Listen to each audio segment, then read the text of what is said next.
I'm really intrigued by the suggestion that it's a different condition where the zoning is RF2, 3, 4, 5, which is really this question of the missing middle. How do we get multifamily stacked developments, either stacked front to back or stacked vertically?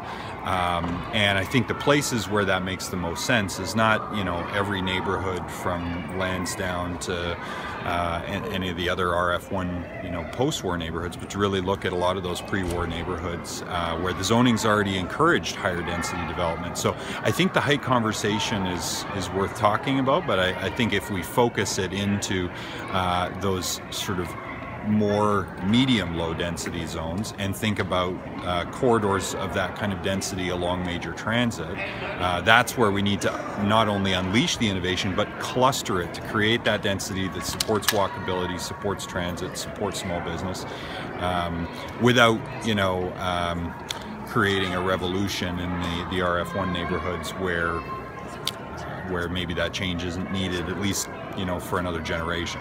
The city has mandated that 25% of residential building permits be granted in mature neighborhoods.